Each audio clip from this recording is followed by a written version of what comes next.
लेकिन एक बात है, ताली बजाने से सहस्त्रार खुल जाता है। देखिए हाथ पे, क्योंकि सारा सहस्त्रार यहाँ है। आप देखिए वाइब्रेशन से एकदम इम्प्रूव होता है। ताली बजाने की ये विशेषता देखिए, एकदम सहस्त्रार खुल जाता है। सारे हाथ में पैर में सहस्त्रार होता है, लेकिन यहाँ पर जब आप बजा रहे हैं तो आप अपने चक्रों को मार रहे हैं।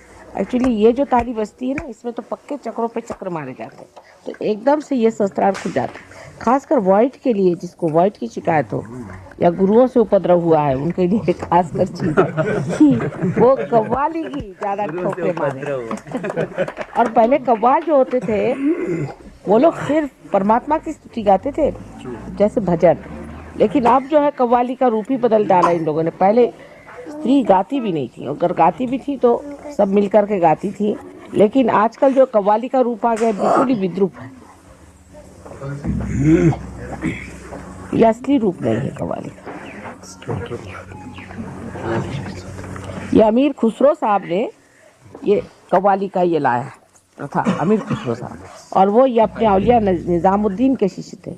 और उन्होंने सब अपने रोज की भाषा में और रोजमर्रा के जीवन में इस तरह से कविता को लाए हैं, जैसे बाबुल मेरा नैयर छूट हो जाए, वो सब कुछ उन्हीं का लिखा हो। तो रोज के गाने में, शादियों में, इसमें उसमें उन्होंने सारे परमात्मा की बात इस लहजे से कह दी कि पता नहीं चलता, लेकिन आदमी परमात्मा की स्तुति करता है। प्रतीक रूप बहुत ही सुंदर है। तो वही उन्होंने ये निकाला कि सबको ठोकने से ठीक निकलेगा, तो कव्वाली उनकी उन्होंने शुरू की कव्वाली। और वो पहले इनके दरगाह पे होता था, फिर चिश्ती के यहाँ होने लगे, और हर जगह। अभी एक हमने बड़े भारी कव्वाल आए थे वहाँ, उनका नुसरत हुसैन साहब नाम है, कुछ ऐसे नाम है, वो पाकिस्तान से। जैसे मैं देखा, माँ आप यहाँ क्या देखते साहब, अब इतने सब में बीच में एकदम से आके, चलिए आप सामने बैठिए, यहाँ कर बैठे, उठा के ले गए हमको, सामने बिठाया और ऐसे गाना शुरू कर दिया।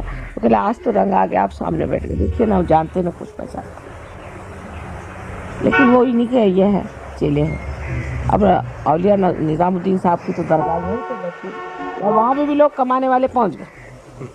शुरुआत में कुछ नहीं था, हमने किसी का कि निज़ाम साहब जो थे ये पार थे, तो कुछ लोग गए वहाँ, बस उस दिन से जो शुरू हुआ तो वहाँ पैसा चढ़ रहे थे। उनके रिश्तेदार वहाँ बैठ करके पैसा इकट्ठा कर, अरे उनके दरवाजे बैठे हो, कुछ और भी इकट्ठा करो, वो यही इकट्ठा कर। निजामुद्दीन खान साहब यहाँ पर, और चिश्ती के भी, ये सब लोग अवलिया थे। और अवलिया वही चीज़ होती है जो कि अपने यहाँ, जिसको पीर कहते हैं, पीर, या अपने यहाँ कहते रियलाइज सोल, एक ही चीज़, उसमें कोई फर्क थोड़ी है, वो तो सब एक है। हम ही लोग झगड़े कर रहे बेकार। करने दीजिए, जितने सिर फूटे अच्छा है, क्योंकि आफत की चीज़ है। जिनकी अकल खराब है उनको सिर फोड़ने दीजिए, बाद में सब ठिकाने आएंगे। पंजाब में भी यही हो रहा है, अब बेवकूफ़ है पंजाब में जो हालत। अब बताइए, कहाँ तो नानक साहब वही थे, मोहम्मद साहब वही नानक साहब, और उन्होंने एक ही बात कही। वो तो मोहम्मद साहब ने ये सोचा कि अब ये आपस में लड़ने लगे, इसलिए वो फिर से नानक साहब बन के आए दुनिया में। उन्होंने इतनी मेहनत करी, सब कुछ किया, और आप देखिए कि क्या तमाशा खड़ा था। हो जाएंगे, अकल आ जाएगी। उन लोग को भी सीखने के लिए भी ज़रूरी है मेरे ख्याल से। फेनेटिसिज्म जब तक सामने खड़ा नहीं होता ना आकर के, तब तक दिखाई नहीं देगा। हिंदुओं को भी देखना चाहिए, मुसलमानों को देखना चाहिए, सिखों को देखना चाहिए कि ये क्या बेवकूफ़ी है। जब देखेंगे तभी तो ना समझ में आएगा, नहीं तो वो राक्षस दिखाई नहीं देगा तो अंदर ही अंदर पनपते रहेंगे। इसलिए सामने स्टार्किंग जिसको कहते हैं, सामने चीज़ खड़ी हो रही कि कितनी बड़ी बेवकूफ़ी है ये। क्या हम धर्म के नाम पे हम कहाँ से कहाँ पहुँच गए। ये क्या धर्म है? ये परमात्मा है जो रहमत वाला है, जो परमात्मा रहीम है, जो राम है, वो ऐसे कैसे हो सकता है? नानक साहब कहाँ और ये लोग कहाँ। वैसे हम लोगों में, हिंदुओं में भी बहुत ज़्यादा जालमियत है। सब ये अभी ब्राह्मणों पे मैंने इतनी वहाँ पे टीका छोड़ा जिसके कुछ आते, और मुझे नहीं मालूम कि ब्राह्मणों की बस्ती में बैठी हुई थी, और काफ़ी इन पर टीकास्त्र लगाया कि तुम लोगों ने ऐसे ऐसे भगवान के विद्रूप रूप बना के रखे हुए हैं पैसे कमाने के धंधे। लेकिन अब कुछ असर आ गया लोगों पर, उसका असर आ रहा है। कहना तो पड़ेगा ही ना, नहीं तो धर्म कैसे स्थापना होगी। अब विश्व धर्म की स्थापना कर दी, उससे सारे ही धर्म उसमें लीन हो जाए, क्योंकि ये तो सब अधर्म है। धर्म के नाम पे परमात्मा की बदनामी है। जो देखता है उसे तो ये क्या पागलपन है। इसीलिए बहुत से लोग परमात्मा में विश्वास है। अल्जीरिया में ऐसा ही हुआ कि वहाँ लोगों ने देखा कि फंडामेंटलिस्ट है, ये लोग जोर कर रहे हैं, ये बड़े दुष्ट हैं, ये सबको मार रहे हैं। इराक उसको ईरान को मार रहा है, ये उसको मार रहा है।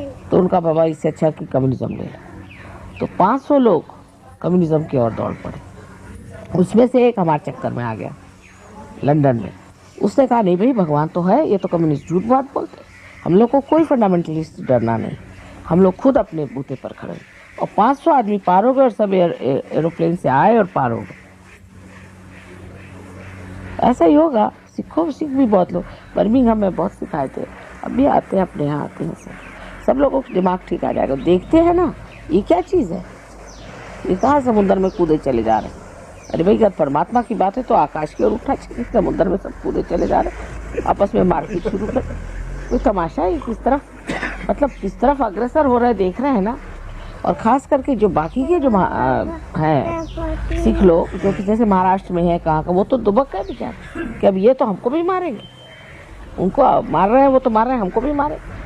मारा आफत हो जाएंगे। ठीक, अकल आने दीजिए। बहुत फनेटिक हो गए, अकल आने की जरूरत है, सबको अकल आने की जरूरत है।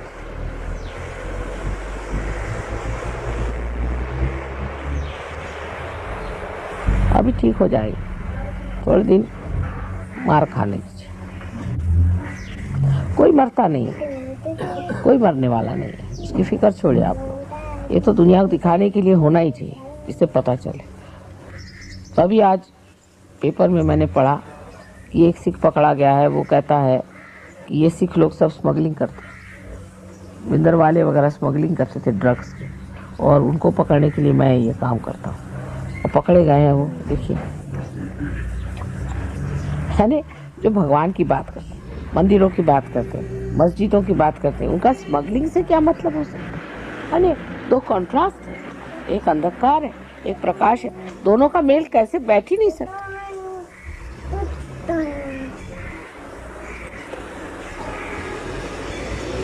कुछ समझ में नहीं आता कैसे लोग किसको एक्सेप्ट कर लेते हैं ऐसी सिचुएशन। लेकिन है यही क्यों, ये जो बड़े भारी पोप बनते हैं, ये पोप और ये दूसरे उनके साथी माने माफिया हैं। माफिया और पोप एक है का आपको मालूम है, और इनकी एक ही बैंक, वो है ये स्विट्जरलैंड वाले। सारे बैंक वाले सब महाचोर, दुनिया भर के चोरी का पैसा इकट्ठा किए बैठे। और आपको आश्चर्य होगा, जहाँ मेरा प्रोग्राम हुआ था कैल्विनिस्ट चर्च में, उसके बराबर सामने का बैंक जो था वहीं पकड़े गए, वही तीनों जन पकड़े गए। सब महाचोर, माफिया, पोप और स्विस बैंक्स, तीनों का कॉम्पिटिशन। अरे महाचोरों ने इकट्ठा कर लिया, अपना सारा मामला बनाया। अब ये सब एक्सपोज हो रहा है, धीरे धीरे सब एक्सपोज हो रहा है। ये सबसे अच्छा तरीका है आजकल कि सब एक्सपोज हो जाए, खत्म हो जाए फिर उसके साथ। स्विस बैंक भी क्या है, दुनिया भर के चोरों का पैसा इनके पास पड़ा हुआ, सब दुनिया भर में रेड क्रॉस लगा के घूमते हैं, दुनिया भर के लोगों को पैसा मारे बैठे। तो ऐसे लोगों को क्या मानना चाहिए।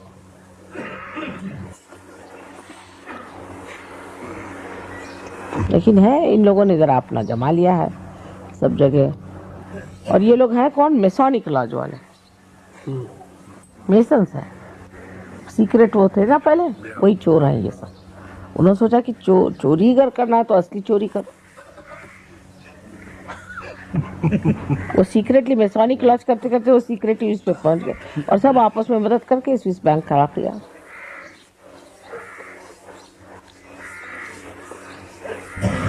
ये हालत।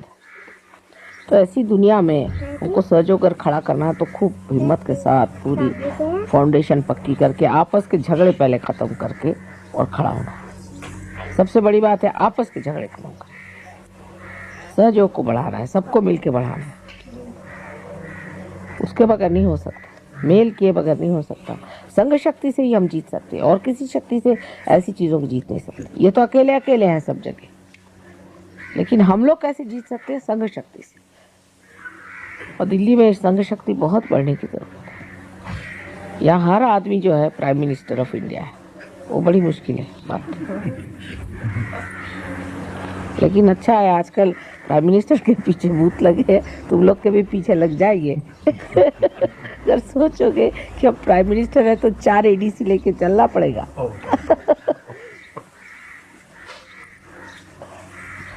लेकिन हाँ, ये सहयोगी तो तो है। माँ को लेके चल रहा है। हाँ, सुनाइए और एक। सहयोगी माँ को लेके हाँ? चल रहा है, माँ की शक्ति लेके चल रहा है। कोई एडीसी नहीं चाहिए, प्राइम मिनिस्टर नहीं बनना।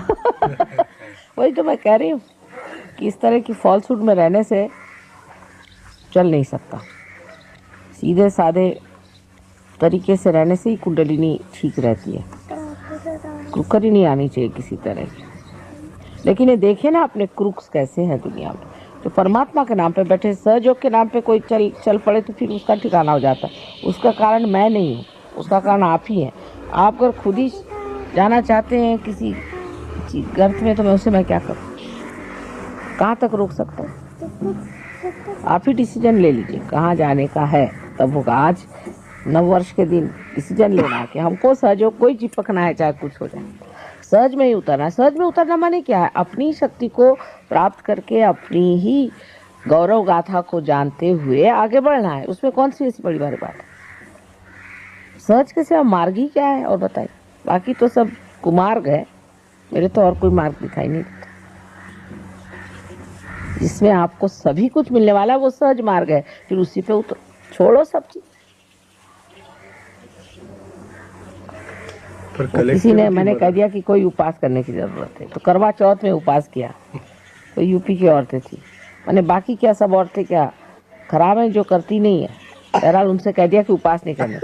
ऐसी उल्टियाँ उनको हुई कि वो दूसरे दिन सब कान पकड़ के मेरे सामने खड़ी। मैंने कहा हुआ क्या भाई? सब लोग कल माँ गलती हुई, करवा चौथ किया था, रात भर बीमार पड़े। तो कहा भाई देखो, मैंने नहीं बीमार किया, मैंने पहले कहा था कि करवा चौथ मत करो। लेकिन पहले नहीं होता था। मैंने कहा पहले अज्ञान में सांप को पकड़ा था, अब ज्ञान में नहीं पकड़ सकते। करो, उपास करना करो, क्या है? उपास में कोई हर नहीं, पर परमात्मा के नाम पे नहीं करो। मतलब उसको बदनाम करने से फायदा क्या? वो तो सब कुछ दे रहा है, तो भी आप उपवास करना चाहते हो तो करो। तो जो बात है माँ कहती है वो कुछ आपको अनूठी भी लगे, कुछ अजीब सी लगे, पर समझ लेना कि यही सत्य है। उसको मान लेना चाहिए। तो बहुत सालों से चली आ रही बात, इसका कोई अर्थ ही नहीं। बहुत सालों से अगर कोई बेवकूफ़ी चली आ रही तो भी आप बेवकूफ़ी करते रहना है क्या? उससे कोई फ़ायदा हुआ है क्या? और दूसरी बात ये भी, जैसे मैं डॉक्टर साहब से बता रही थी कि सब करें, ऐसे पहले कभी हुआ नहीं। अरे नहीं हुआ तो कभी तो होएगा ही। कभी तो होगा ही। अब ये जब भी होगा तब यही कहेंगे कि पहले नहीं हुआ। क्या पैदा होते ही होगा? संसार बनते ही हो जाएगा सब कुछ? ऐसे तरह के आर्ग्यूमेंट्स जो चलते हैं, उससे सहयोग में आदमी भागना कर चाहे तो उसके लिए रास्ता खुला है, लेकिन जो बैठना चाहता है उसके लिए भी आसन बने हुए हैं। तो आप लोग जमिए सब लोग। मैं चाहती हूँ कि आप लोग सब पूरी तरह से सहयोग में जमिए। ये पहली चीज, बाद में सब होता है। और जमाइए लोगों। जैसे आपने कहा ना कि माँ जोत बन के आई। अकेली जोत क्या करेगी? अनेक जोतों की जरूरत है। एक जोत से अनेक जोत जलने, तभी तो ना प्रकाश होगा। अगर हमारे अकेले के बस का होता तो हम क्यों आप लोगों को विनती करते भाई जमो। हम आपकी क्यों इतनी आराधना करते कि भाई ठीक हो जाओ, ठीक से चलो। आप ही लोग स्टेज पे है, हम नहीं है। आप लोग स्टेज पे है। आपको दुनिया देखती है, ये समझ लीजिए। आपको दुनिया देखती है, मुझे नहीं। उसको तो उन्होंने ऐसे निकाल के रख दिया कि ये तो देवी है, बस हो गया खत्म। फिर हम तो देवी नहीं हो सकते। बात ये ना, एक देवी बना के रख दिया, फिर बाकी आप लोग अब जानिए।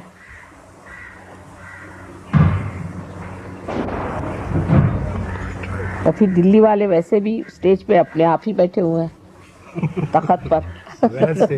तखत पर बैठे हुए हैं, स्टेज के स्टेज पे दहलीज पर बैठे हैं। परमात्मा के द्वार के दहलीज पे आप लोग बैठे हुए हैं। अब बैठ देखिए, लोग तो आप ही को देखेंगे।